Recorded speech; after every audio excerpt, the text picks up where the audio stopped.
Bonjour à toutes et à tous. Voilà le congrès qui continue après une journée dense hier, là encore aujourd'hui, des débats, des conférences, des forums.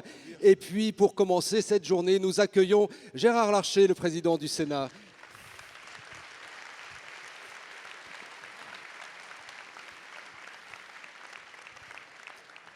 Alors vous avez eu des mots affectueux hier pour le président du Sénat dans votre discours. Oui, je voulais favoriser l'assistance du Congrès et ceux qui nous regardaient d'une confidence très intime. Les liens avec le président du Sénat sont les plus étroits qui puissent exister sur le plan personnel comme sur le plan politique et je voulais lui rendre hommage. Rendre hommage d'abord à son parcours, sa personnalité, rendre hommage à l'exigence qui est la sienne en tant que garant d'une de nos institutions fondamentales qui est le Sénat, la Haute Assemblée, rendre hommage à la solidarité sans faille qu'il apporte à l'initiative Territoires Unis, Rassemblement des régions, des départements et des communes de France, et rendre hommage aussi à son intelligence de la situation, sa passion républicaine et la manière dont il essaye de, toujours en tout temps, là aussi, de faire avancer les idées auxquelles nous croyons, c'est-à-dire celles des libertés locales et celles d'un État fort. Alors, nous allons vous écouter, Monsieur le Président, et puis ensuite, on retrouvera vos collègues, président de l'Assemblée des départements, Dominique Bussereau, et président de Région de France, Renaud Muselier. Mais c'est à vous, Monsieur le Président, merci, pour bienvenue ouvrir à cette journée du Congrès des maires, 102e Congrès des maires, les maires au cœur de la République.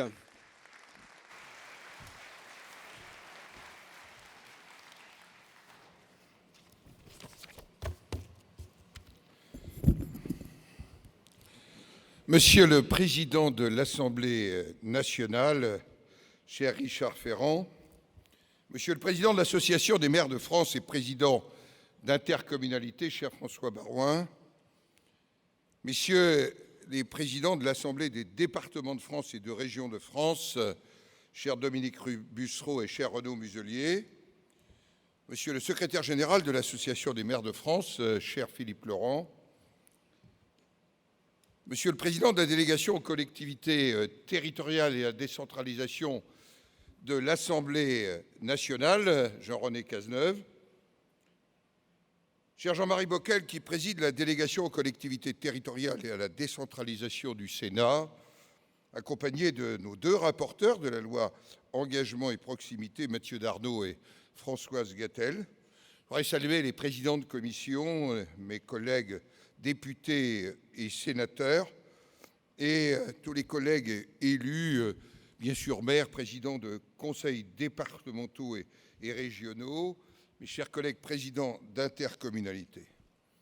Je suis heureux d'intervenir ce matin en ouverture dans le cadre de votre congrès. Cette 102e édition est un peu particulière, puisque cela a été dit depuis hier, elle marque le thème prochain du mandat débuté en 2014. Son intitulé sonne comme une évidence, les maires au cœur de la République. Mais c'est une évidence qu'il a fallu fortement rappeler. Nombre d'entre vous, je l'espère, plus de la moitié assurément, peut-être 3 sur 4, à en croire l'enquête du Cevipof de la semaine dernière, se représenteront en mars prochain au suffrage de leurs concitoyens. Pour tous, le sentiment dominant est que ce furent 6 années complexes, sans doute les plus difficiles depuis longtemps pour les élus de la République, au premier rang desquels les maires et les présidents d'intercommunalité. En 6 années, le paysage institutionnel a été bousculé. La loi sur la nouvelle organisation territoriale de la République et la baisse des dotations ont modifié profondément les marges d'action des collectivités territoriales. La fonction de maire est devenue plus difficile, dangereuse parfois. Nous avons dans nos mémoires, et nous l'évoquerons demain, Jean-Mathieu Michel. Mais par exemple, lundi, dans le Puy-de-Dôme, le maire de Lussat a été agressé par un chauffard, agressé physiquement, alors qu'il tentait de faire ralentir ce chauffard dans la traversée de son village à l'heure de la rentrée des écoles. En 6 ans, beaucoup de choses ont changé. La France a dû faire face à des attaques terroristes sans précédent. Elle a appréhendé l'urgence de la transition écologique, avec ces événements climatiques qui placent l'élu local souvent en première ligne. Et dans le même temps, Dans le même temps, la fracture territoriale et sociale s'est révélée au grand jour avec la crise sociétale de l'automne 2018 qui s'est traduite symboliquement par la crise des ronds-points. Cette crise, je ne la crois pas réglée. Elle est à la fois expression d'une colère et d'un malaise. Colère et malaise qui couvaient depuis longtemps et dont les signaux, peut-être, ne nous ont pas alertés suffisamment. Une abstention croissante, un vote qui s'est porté sur des candidats et des partis exclusivement protestataires, voire se revendiquant hors système. L'expression de replis de plus en plus marqués, qu'ils soient régionalistes ou communautaristes. Tout concourait à ce qu'une large part de nos concitoyens éprouve le sentiment d'une dépossession démocratique qui se traduit par une contestation de la démocratie représentative, à laquelle d'ailleurs seul le maire échappe désormais. Pour le politologue Pascal Perrineau, le maire est la dernière figure politique qui apparaît comme une figure de protection. Je crois que c'est un point tout à fait essentiel, ce besoin de protection comme de proximité. C'est à vous et à vous seuls, mes chers collègues, maires et élus municipaux, que les Français accordent leur confiance, une confiance plus forte que jamais. Ils saluent votre légitimité démocratique. Les maires, et c'est François Baroin qui l'écrit dans Une histoire sentimentale, ont démontré durant la crise de l'automne 2018 qu'ils portent la République au jour le jour. La place des maires a pu être un temps contestée. Et malgré de belles déclarations d'intention, il apparaît encore que pour certains beaux esprits, la solution reste de toujours recentraliser, d'amoindrir les prérogatives des communes, voire de supprimer insidieusement un échelon administratif considéré par eux comme désuet. À force de raisonner efficacité, productivité, on a oublié ce qu'est la République dans sa chair et l'identification des citoyens avec leur commune. Je suis de Rambouillet et de France. C'est le double message très personnel que je perçois dans ma propre cité. Ces 6 années furent denses, je le disais, difficiles. Sitôt élu, vous avez été confronté à une situation budgétaire inédite. Des dotations appelées à diminuer mécaniquement sur 3 années, je vous le rappelle. Comment expliquer à vos concitoyens qui vous avez choisi pour mettre en œuvre un programme municipal qu'au fond, votre budget se trouvait indexé à la baisse par votre dotation de fonctionnement, ou que la compétence allait désormais être exercée à l'échelon intercommunal dans des conditions qui n'avaient pas été réellement anticipées. Vous avez dû en effet composer avec la loi du 16 janvier 2015 relative à la délimitation des régions qui a profondément modifié pour certaines d'entre elles les équilibres territoriaux, et avec la loi sur la nouvelle organisation territoriale de la République du 7 août 2015 qui a relevé le seuil démographique des intercommunalités. Loi sur la nouvelle organisation territoriale de la République dont l'adoption, je vous le rappelle, fut une forme de cessez-le-feu au terme d'une succession de scénarios contradictoires qui nous furent présentés à partir de 2012. Dans la seule année 2014, le département fut adulé, a disparu et réapparu. Et si nous avons, je le dis très clairement, adopté la voie du cessez-le-feu, c'était pour préserver que le lieu du suffrage universel direct du bloc communal, c'était la commune, et elle seule la commune, garant de la démocratie.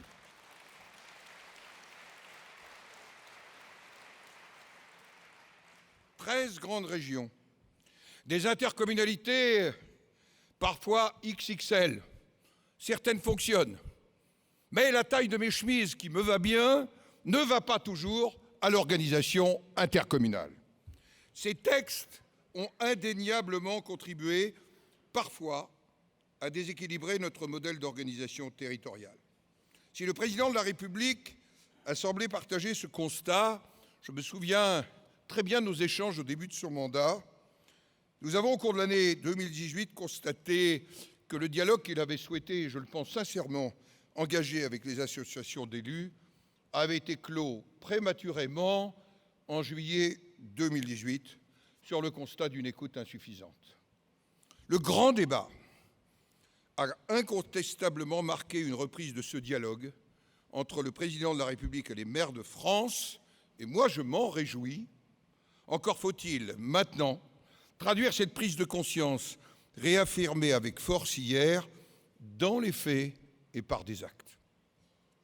L'examen du projet de loi Engagement et proximité par la commission de l'Assemblée nationale, la commission des lois, n'était pas, à la fin de la semaine dernière, manifestement en adéquation avec la volonté affichée par le président de la République hier, à cet endroit même, dans son discours.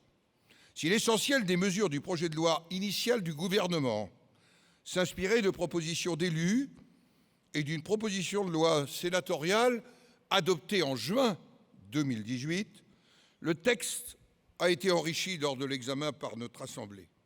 Les apports du Sénat sur la proposition de nos deux rapporteurs, Françoise Gatel et Mathieu Darnaud, entendent donner plus de souplesse au fonctionnement des intercommunalités.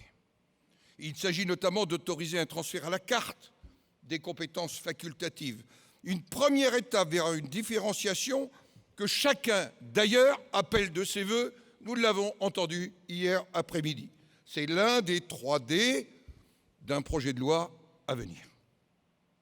De la même façon, pour les compétences eau et assainissement, si certaines intercommunalités n'ont pas aujourd'hui statué sur leur transfert à l'EPCI, c'est que les élus de ces territoires se heurtent à des difficultés pratiques. C'est souvent une réalité géographique. La cartographie des intercommunalités n'épouse pas toujours celle des bassins versants. Et oui, c'est ça la réalité du territoire. Le Sénat a proposé de supprimer le caractère obligatoire de ce transfert. Cette disposition n'implique aucun retour en arrière pour les EPCI ayant adopté la compétence. Elle laisse le choix à une libre organisation pour ceux qui font le diagnostic d'une réalité locale différente.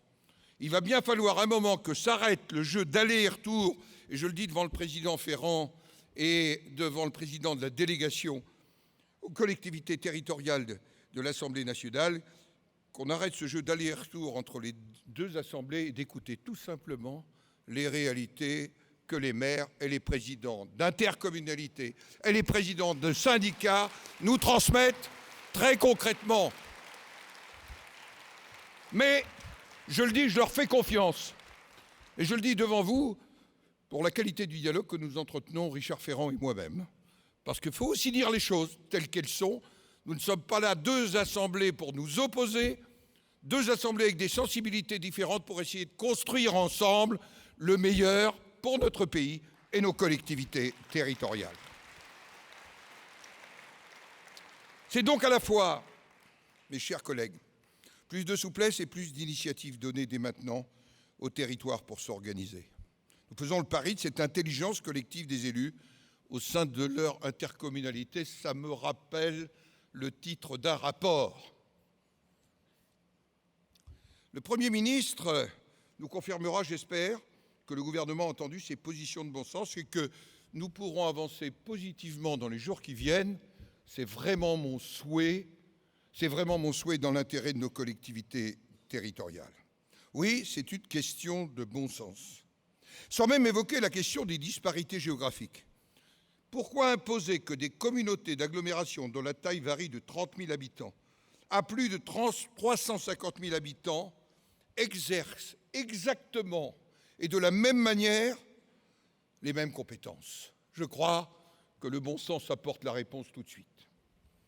Et je le redis une fois encore, il ne s'agit pas d'opposer intercommunalité et commune. J'ai été, en ce qui me concerne, vous verrez donc que j'ai de l'ancienneté, favorable à la loi Chevènement. J'étais dans l'opposition à l'époque qui a permis l'émergence puis la consolidation de la coopération intercommunale. Je le rappelle, le débat à l'époque, la condition c'était qu'elle ne prive pas les maires de leurs compétences, mais permettent par la mutualisation et la coopération de mieux les exercer. C'est le fond de l'esprit de la loi Chevènement. Cet équilibre délicat à obtenir ne peut fonctionner selon un modèle décrété d'en haut. Chaque structure intercommunale doit pouvoir construire son organisation dans le respect, bien sûr, des lois de la République, dans le respect du principe de subsidiarité, et nous allons y travailler, cher Jean-Marie Bockel, et dans une logique qui est celle du sur-mesure. C'est Mirabeau qui disait « C'est à l'administration de se rapprocher des hommes et des choses ». Fin de citation.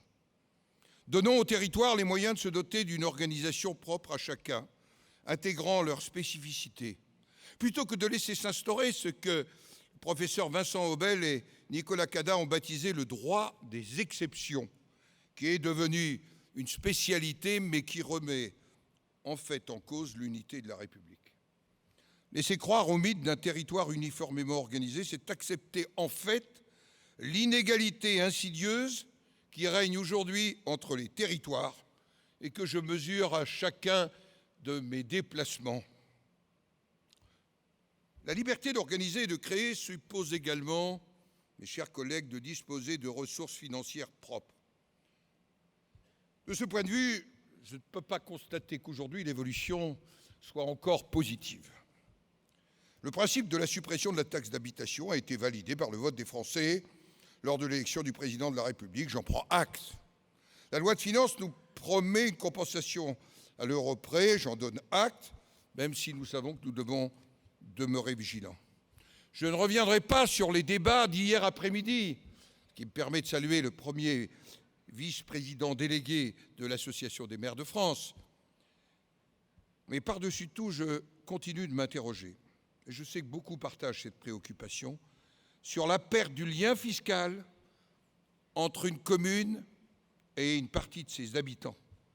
Quel sens prendra la démocratie locale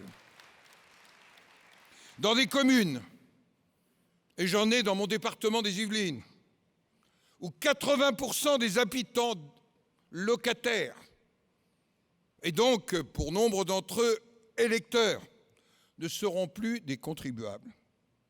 Rompre totalement le lien fiscal, c'est s'exposer à transformer le citoyen en un simple résident consommateur de services publics.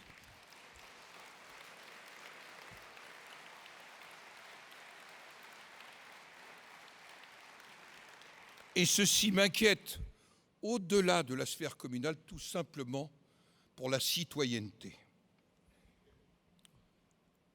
72% des maires, je reviens à l'étude du Cevipof, ont le sentiment que l'État voudrait reprendre la main sur l'action, notamment des communes.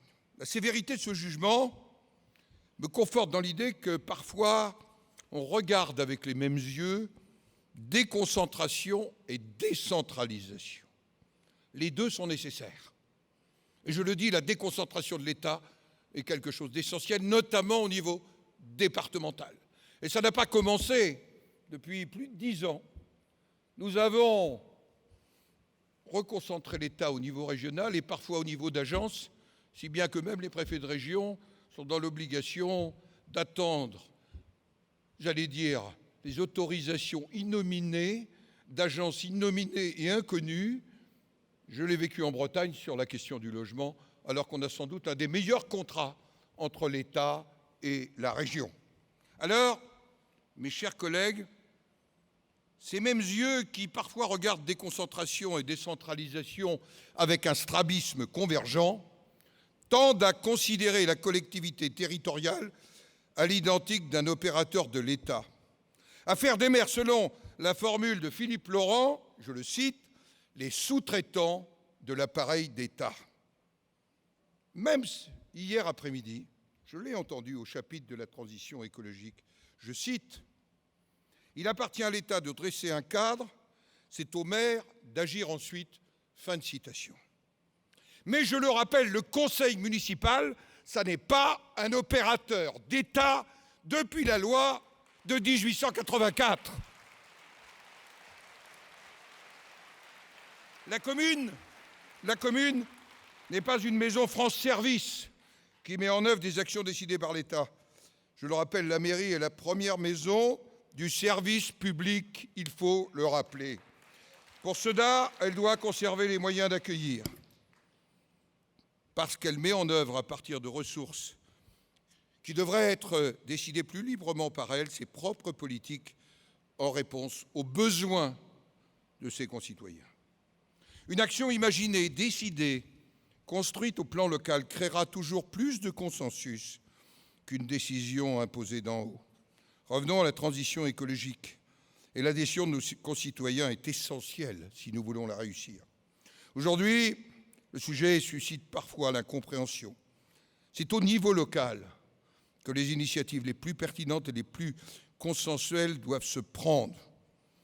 Et je vous invite ensemble à partir avec ce que le président de l'Association des maires du Nord nous disait il y a quelques mois, qui est une formule limpide: l'écologie punitive venue d'en haut divise, l'écologie locale rassemble. C'est, me semble-t-il, autour de ça que nous pourrons construire la réalité de la transition écologique. C'est pourquoi je considère nécessaire de renforcer les libertés d'agir au plan local, de permettre aux collectivités d'expérimenter et d'innover dans leurs actions et leurs modes d'organisation. C'est à cette condition que les collectivités pourront répondre efficacement aux besoins de leurs concitoyens. La pleine application du principe de subsidiarité exige d'assouplir la répartition des compétences exercées aujourd'hui par les différents niveaux de collectivités territoriales. Et ce, y compris entre communes et EPCI, où délégation de certaines compétences, transfert à la carte pour d'autres, doivent permettre d'adapter l'organisation de nos intercommunalités à la réalité du territoire. Monsieur le Président de l'Association des maires de France et président d'intercommunalité, Monsieur le Président de l'Association des régions de France, Monsieur le Président de l'Association des départements de France, et vous tous qui présidez des associations, j'allais dire, plus spécialisées, il convient donc maintenant d'ouvrir une nouvelle génération de la décentralisation. Une nouvelle étape qui soit fondée sur le renforcement des libertés locales. Une nouvelle étape qui redonne aux élus des marges d'action pour innover et s'organiser librement. La nouvelle génération de la décentralisation doit permettre à chacun des élus, des communes, départements et régions, de retrouver la confiance. Car c'est d'abord de confiance dont notre pays a besoin. Cette vision, nous la partageons avec l'Association des maires de France, l'Association des départements de France et des régions de France rassemblées au sein de territoires unis. Je ne l'oublie pas, c'était le sens de l'appel de Marseille de septembre 2018. C'est la raison pour laquelle je vous invite très clairement, cher François Baroin, à ce que nous nous retrouvions les semaines à venir avec le président Bussereau, avec Renaud Muselier, à la suite du travail qui a été fait par Hervé Morin, pour mettre en place une méthode fondée sur une nouvelle conception de la subsidiarité ascendante que vous portez au travers de Territoires unis, avec des propositions concrètes. Écrivons ensemble la trame de cette nouvelle génération de la décentralisation, où décentralisation, responsabilité, moyens financiers et dynamique de ces moyens financiers, ce que j'ai entendu hier après-midi, seront déclinés ensemble. C'est ce que je vous propose pour les semaines à venir. La commune, bien plus qu'une division administrative, est la cellule de base de notre organisation territoriale. Je reviens à vous, cher président de l'AMF, et je vous cite.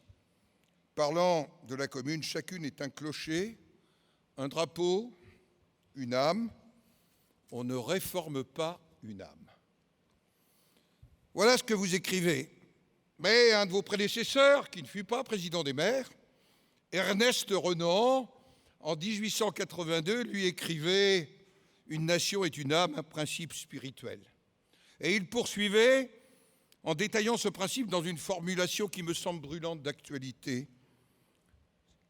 le désir de vivre ensemble, la volonté de continuer à faire valoir l'héritage qu'on a reçu. Ce sont sans doute les mères qui exercent le mieux ce devoir de transmission des valeurs reçues en héritage. Et au fond, notre héritage, plutôt qu'un long discours, c'est l'article 1er de notre Constitution. La République est une république indivisible, laïque, démocratique et sociale. Tout est dans cet article 1er et je ne vous ferai pas de plus longs discours sur chacun de ces principes auxquels nous tenons par-dessus tout. La France se divise, se morcelle. Je reprends la formule de Jérôme Fourquet. Elle se vit chaque jour un peu plus comme un archipel de communautés et non pas comme une communauté nationale au singulier. Méfions-nous des pluriels. Conjuguons-nous les uns les autres au singulier. Elle ne pourra restaurer son unité qu'en partant de la base, de la collectivité locale. Figure de protection et d'unité, les maires et les élus municipaux sont capables de retisser 35 000 fois les liens des faits et ainsi, commune par commune, de refaire société à l'échelle du pays. Notre organisation territoriale est unique en Europe. On nous dit que c'est une singularité dépassée, alors moi je vous dis, soyez-en fiers. Affirmons-la comme une marque de notre identité, plutôt que de vouloir à toute force la dévitaliser. Faisons-la évoluer, adaptons-la, mais marquons cette identité.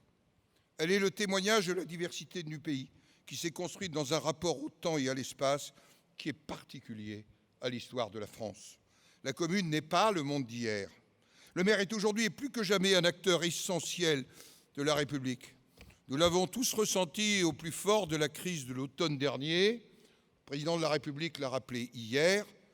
Lorsque le temps du dialogue est venu, c'est d'abord autour de la mairie, autour des maires, que les citoyens se sont rassemblés et se sont mis à échanger.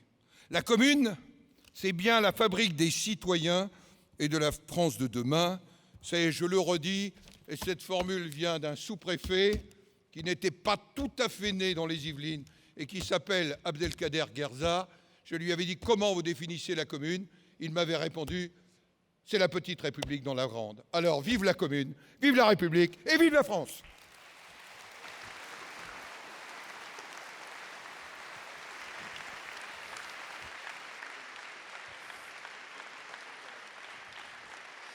Merci Gérard Larcher, merci Monsieur le Président du Sénat.